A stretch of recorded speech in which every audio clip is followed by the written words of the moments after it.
A very good afternoon to you tuned into UBC TV. Welcome to our lunchtime news. It's me, Michael Jordan Lukomwa, this Thursday, the 25th of April, 2024. And this is what we have for you. The NRM Secretary General, Richard Odwong, has emphasized the importance of empowering communities with ideas of transformation and prosperity to achieve the government's goal of involving every Ugandan into the money economy. Odwong was delivering a lecture to senior prison officers currently undergoing a refresher course on strategic leadership at Luzira prisons.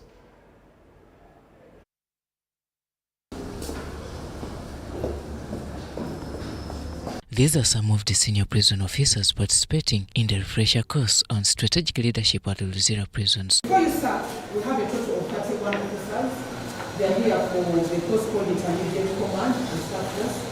They are the second intake for prisoners. They are senior officers being trained to be strategic leaders at their different positions. Out of those 25 are male, 6 are female. They represent various regions of the country. From all over the country. So the whole country is represented among these. NRM's Secretary General Richard Odwong has been one of the day's facilitators. That what we produce, we need to add value on it and then export. 1, to the regional market, 2, to the continental market, 3, to the global market. And that is why the President is concentrating in telling Ugandans that produce things which have international market, regional market, national market, so that you can open up your opportunities in all these areas. And so when we do that, we help to uplift the people. The role of government is to guide the people, to make sure the people is peaceful, guide them, provide them means of production and avenues to produce. The rest of the work is for the people. But when they do that, they must be mobilized to do it. How are they mobilized? They are mobilized by what we call social doctors, social reformers. Odwong urges the officers to become advocates for transformation and prosperity. When you go home for leave, I'm sure within your home, within your village, within your family, everybody would like to listen to you. Because you are an officer, they expect that you know a lot. So carry this knowledge, start small with those transformations around you, and then you expand from there. And people will change. They do change, but they lack knowledge to change. Our problem is to make sure that people are developed, people are fighting poverty, they are healthy, they are educated, the infrastructures are everywhere, and everything is moving. Roberts Onyango, UBC. The Deputy Speaker of Parliament, Thomas Tayebwa, has underscored the need of allocating more resources to the health sector.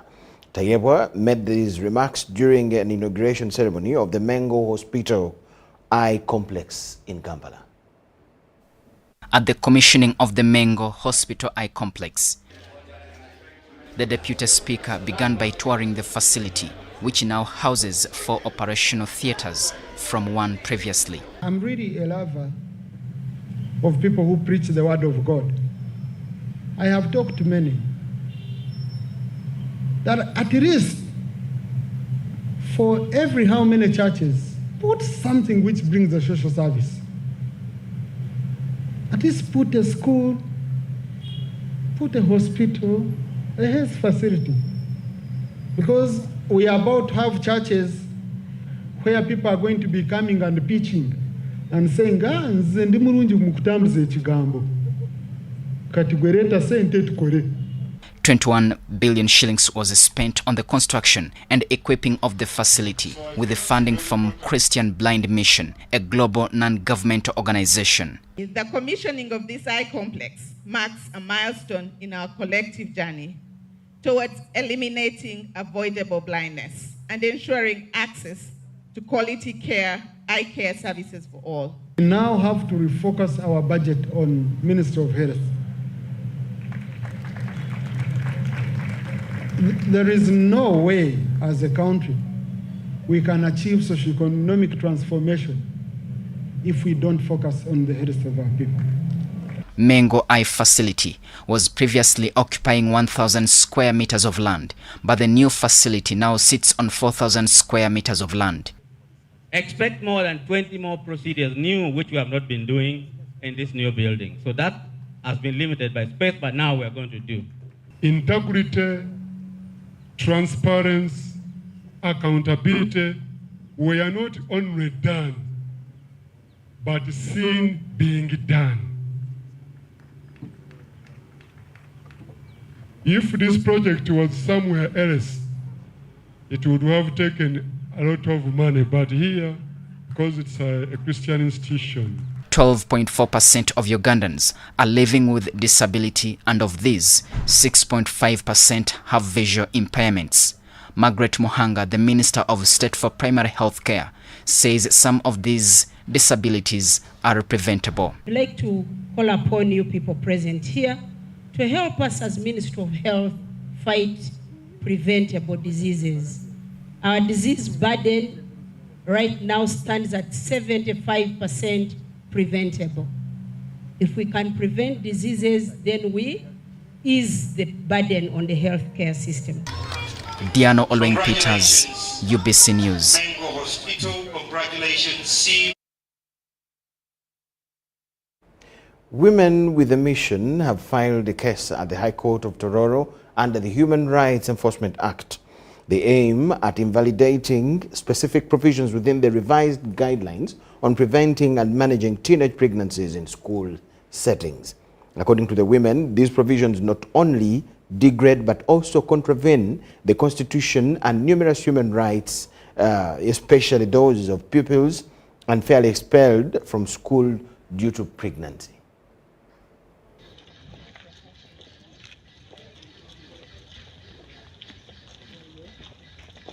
High Court an application challenging the mandatory pregnancy at school and how it is done without the consent of the pupils or the consent of the parents. Furthermore, we are challenging the way the children are dismissed from schools, especially the girl child is dismissed from school. Because oftentimes they feel embarrassed in communities, they don't go back to school because of the stigma and the stigma that comes with being chased from school because you are pregnant. So that's the challenge that many young girls are facing in communities. So this case does not only represent one girl child, it represents the many young girls that have stopped going to school because they were denied a right to study, to education. We are filing a case, we are not instigating girls to get pregnant, or we are not saying, okay, let more girls get pregnant. But we feel that the school or the school administration is one of the stakeholders that is mandated to ensure that we have to help these young girls to reduce teenage pregnancies. Because let me tell you, there are so many girls who have been actually assaulted, sexually assaulted by border men, by chapati sellers and other people. So if you get that girl, the vulnerable girl who has been sexually assaulted, then you send them to the very community. There is high chances that this young girl will actually get another pregnancy. For us, we feel that as a stakeholder, as a school and the school administration, what they ought to have done is counsel this young girl, counsel them, love them, maintain them in school, you know. If they have a baby, let us make it possible that even if there are nursery provisions, that the baby is at school and the girl is also at school there. UBC Lunchtime News.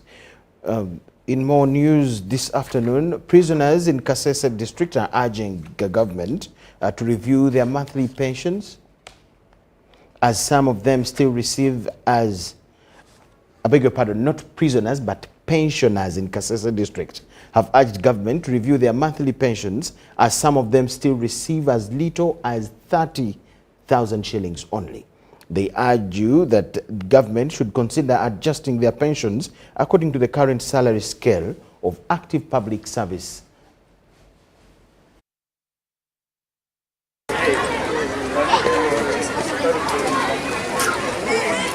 All the pensioners were being paid their pension as usual, but I'm just been surprised to be told that some get 30,000, some don't get anything, some get 400, and I want to know the methods with the criteria they are using to give other people 30,000 and others 400 and others don't get. So I'll go to the pension office and they will give me some explanation. And pension commensurate to the current salary scales of active civil servants. For instance, some of our pensioners get a monthly pension of as low as 30,000.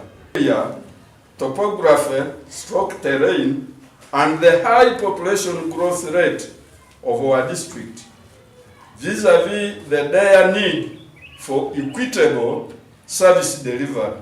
It is our sincere prayer that Kasese district be considered to smaller administrative units. Them was a request that government should create more districts, subdivide Kasese district to create more districts from Kasese.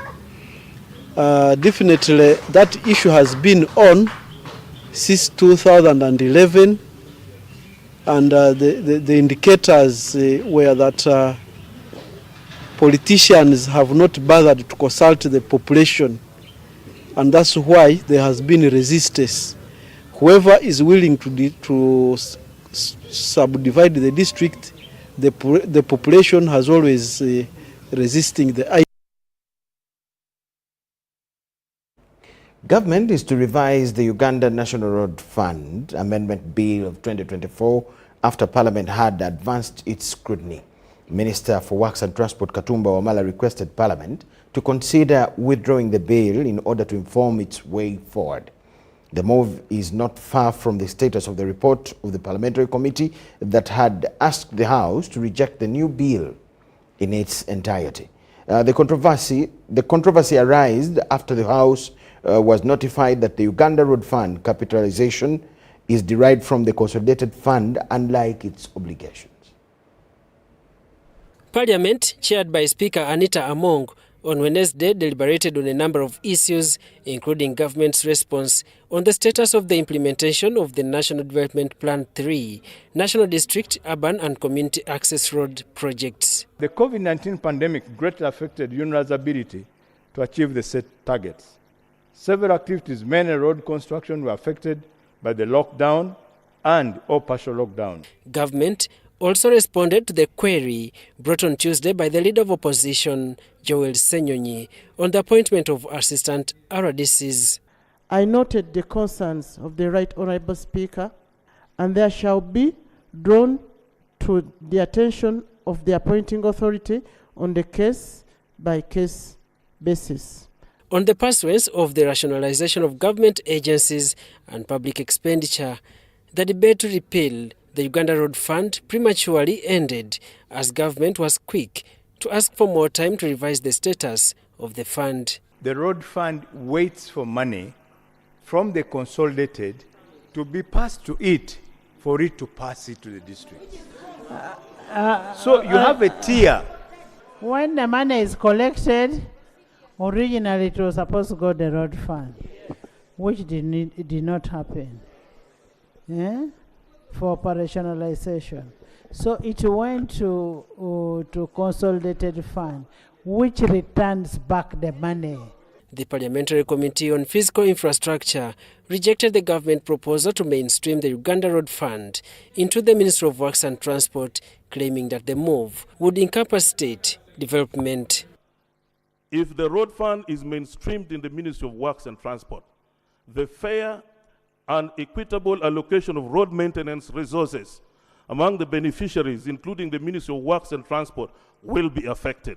The bill had been presented for second reading, but did not take long after mixed reactions were raised by the MPs over the government failure to capitalize the Uganda Road Fund, basing on its legal mandate. Where we are blamed that Uganda had put road maintenance into the back seat of the vehicle.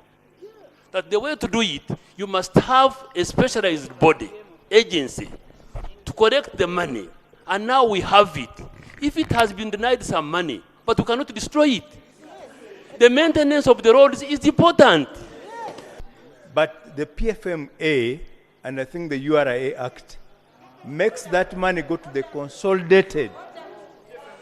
That's the practice. What we had expected was that that money would be corrected and put on a special account. So if we are going to cure, that's where the problem is. The MPs agreed with Katumba Wamala, the Minister for Works and Transport, who asked that the bill be rejected and government instead considers amending the Uganda Road Fund Act to improve its operations. Now, I'll agree with you, Right Honourable Speaker, that we withdraw this, we come back with an amendment to the Act. This was supported by the Speaker of Parliament, backed by the MPs. Legislature is in agreement with the executive. Daniel Mugoya, UBC News.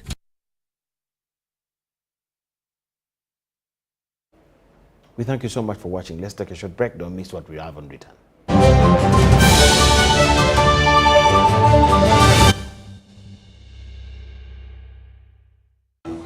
Fred! Osmosis. Freddy! Fred Dollar, my boss, CEO Inojo, the general of generals, the conqueror of conquerors, the first and the final, the sky above the skies, the promised land, the terms and the conditions, the international king crocodile, the source of the Nile. I don't have money today. Just take a polite loan of 200k to stock my shop. The signs and symptoms of success. The bank commander, not the bank teller. Why hassle for a loan when you've got MTN Momo? We're sorting it. Use the Momo app or dial *165*5# for all quick loans. Choose from the different loan options from our partners and get one that works for you. Together, we're unstoppable.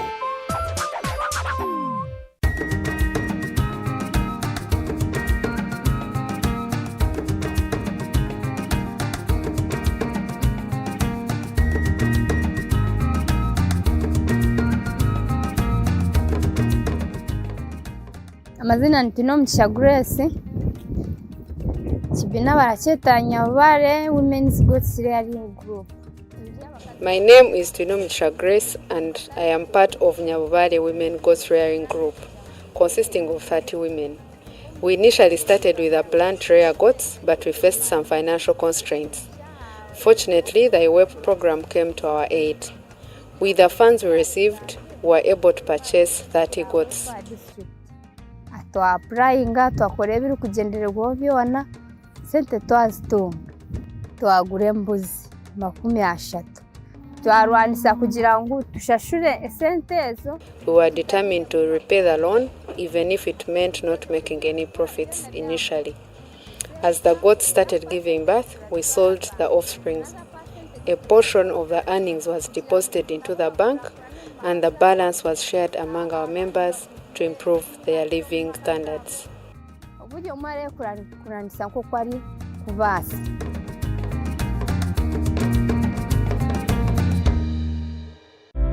Ebisera by'okuzayo abaana mu masomero tebiteekwa kukaluubiriza n'akatono. Eno kusimba nnyiriri mpanvu kano kalipagano ka bidduka.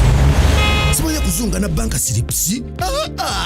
Kati osobola okusasula school fees z'omwana wo ate n'okola n'ebirala ntoko ku ssimu ye ey'omu ngalo. Ekikola kyangu nnyo. Nyiga bunyizi *165*8 ogoberera ebikulagiriddwa oba okozese app ya MTN Momo. Ate kati okola ki olwaleero?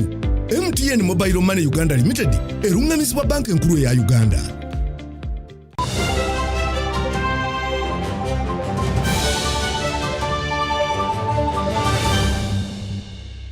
UBC Lunchtime News Business.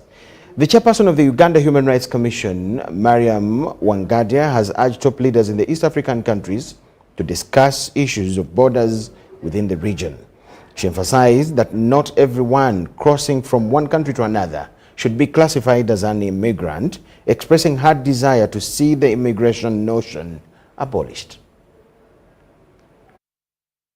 Live along the borders, who occasionally cross into each other's country to buy food and other items which may not be easily available on either side, and then return to their homes.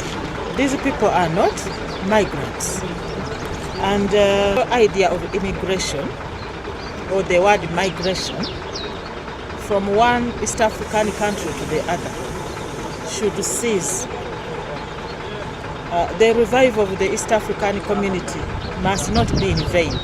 We already have East African passports, but on these passports you find East Africa, then Uganda down. East Africa, Kenya.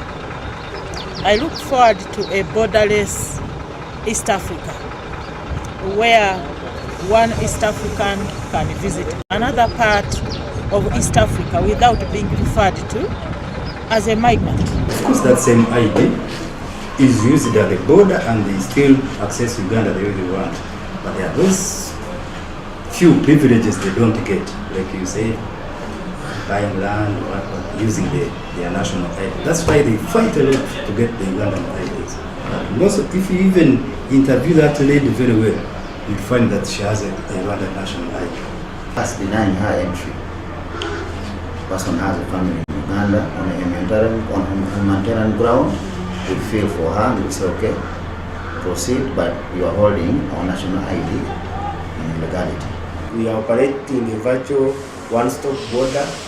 They have a plan of constructing one-stop border infrastructure like any other border.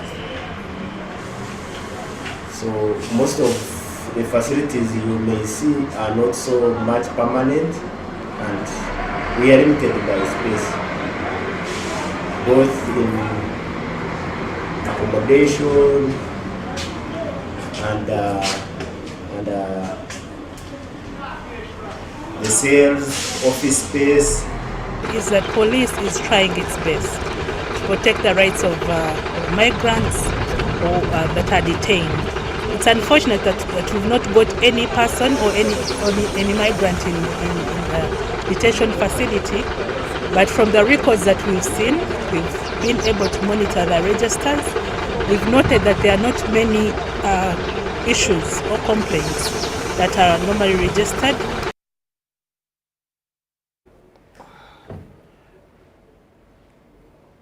Yeah, in more news,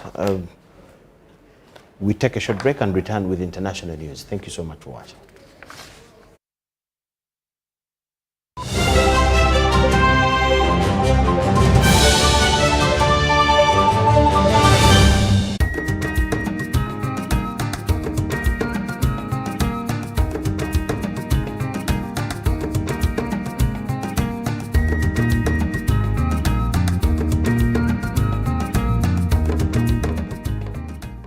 Amazina ntino Mugisha Grace Kibina barachetanya bare Women's Goats Rearing Group.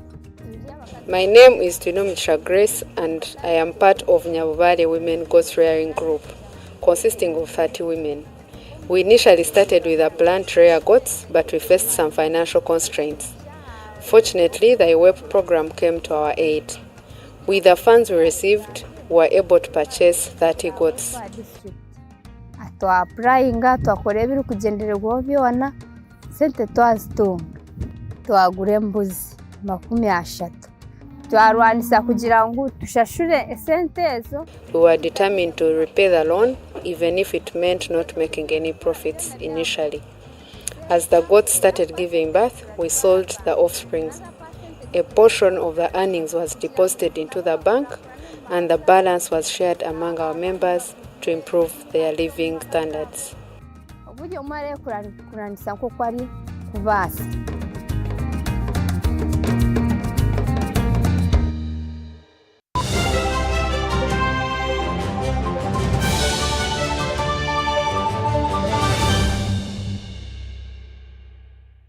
UBC Lunchtime News. We continue with our business. The story: local manufacturers with investments of over $300,000 stand a higher chance of benefiting from tax incentives and free land from Namamve Industrial Park.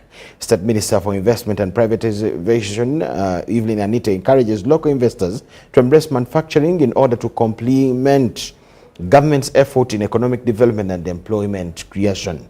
She said this during her visit to Wazuri, a locally established chlorine manufacturing plant in Uganda. The process of manufacturing chlorine is on. It is being done by Ugandan scientists employed here at Wazuri.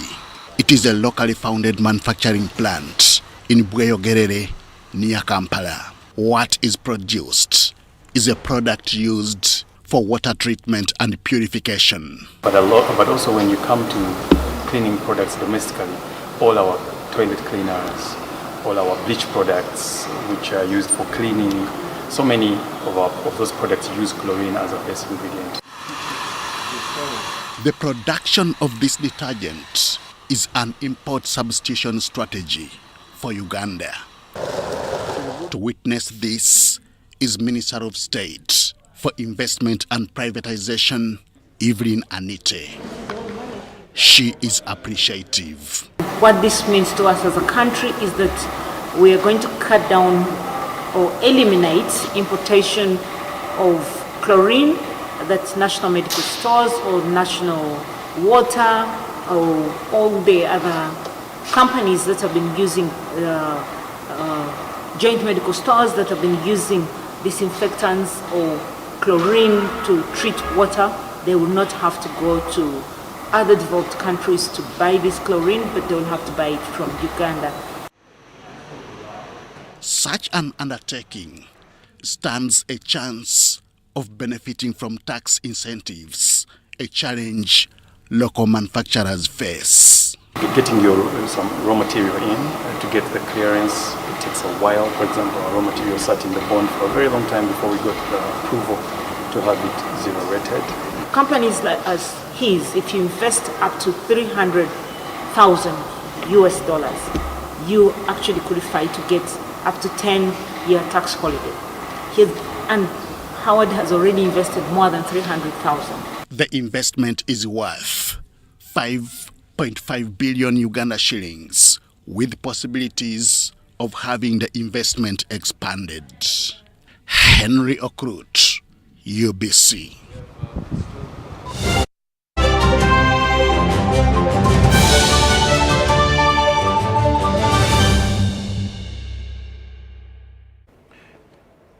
President Joe Biden signed a $26 billion wartime assistance package to Israel Wednesday at a time when there is increased scrutiny over whether that country's military is meeting U.S. human rights standards. Israel is the largest recipient of U.S. aid, nearly $4 billion a year, most of it in the form of military assistance.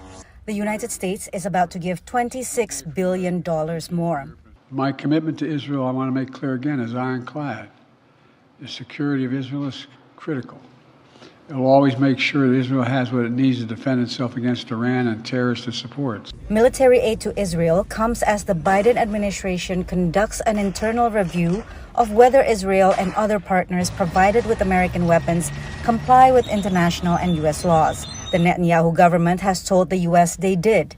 A volunteer group of academics and former administration officials critical of Israel's war conduct disagrees. It is urging the administration to stop arms transfers. Co-chair Nora Erakat is a professor of international law at Rutgers University. Out of the 16 incidents we documented, 11 out of the 16, Israel does not even claim that there was a military target, nor does it provide a justification. In half of those incidents, the attacks were on residential homes, sheltering families inside.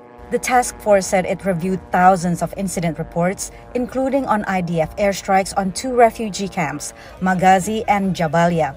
Each attack killed dozens of people. An IDF strike on an apartment building in central Gaza that killed at least 106 civilians, including 54 children, was also cited. The task force submitted their findings last week to the administration, which must report to Congress by May 8th on whether Israel is complying with international and U.S. laws. The State Department is also set to release investigation findings on whether to restrict assistance to an Israeli security unit accused of human rights violations in the West Bank, mostly before the Hamas attack on Israel on October 7th. Israel criticized any proposal to restrict aid.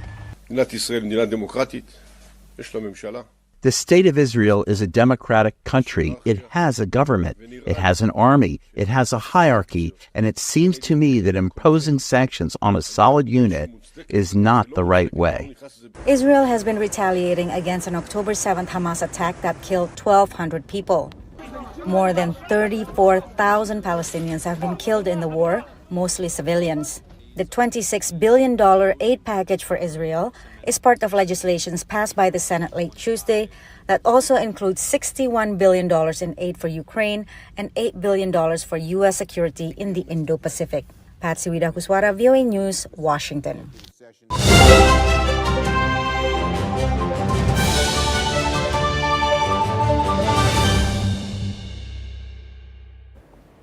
Football enthusiasts were treated to an exciting evening on Wednesday as they witnessed the semi-finals of the informal sector tournament between traders and saloon operators. The tournament, organized by the Patriotic League of Uganda, aims at showcasing the talents of citizens within the informal sector.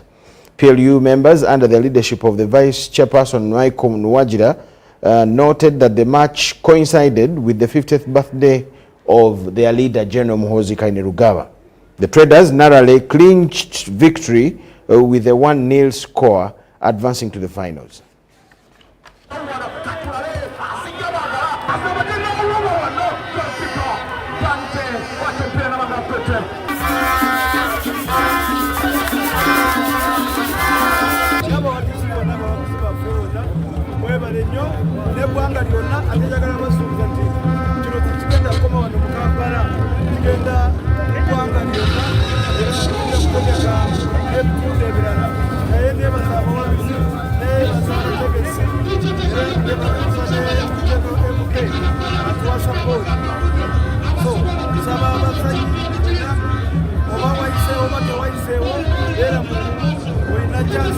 Very, very happy, and I'm very grateful to my team.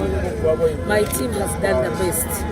It wasn't easy to pass through all those stages to reach on the finals. It was tough. All the teams were good. I cannot say that the teams were not good. They're all perfect, but it is by God's grace. So I feel so happy.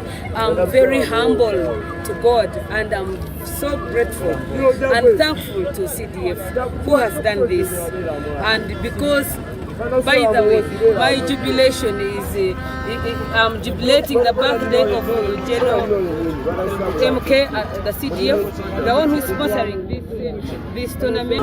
Happy birthday to the General! Happy birthday! We thank you so much for watching. That is all we had for you. Enjoy the rest of the day. Catch you in our other bulletins. Bye-bye.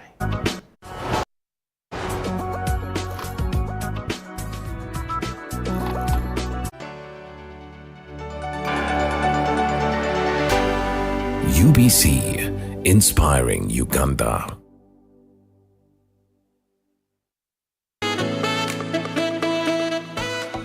International Labour Day is celebrated every year on 1st May. This day is commemorated in appreciation of the contribution of workers to national development. It is also used to raise consciousness on the importance of promoting and protecting the rights of workers. This year, the national celebrations will be held at Mukabura Grounds, Fort Portal City, under the theme Improving Access to Labour Justice, a prerequisite for increased productivity. Join us on Wednesday, 1st May, as we bring you the celebrations live on UBC, inspiring Uganda.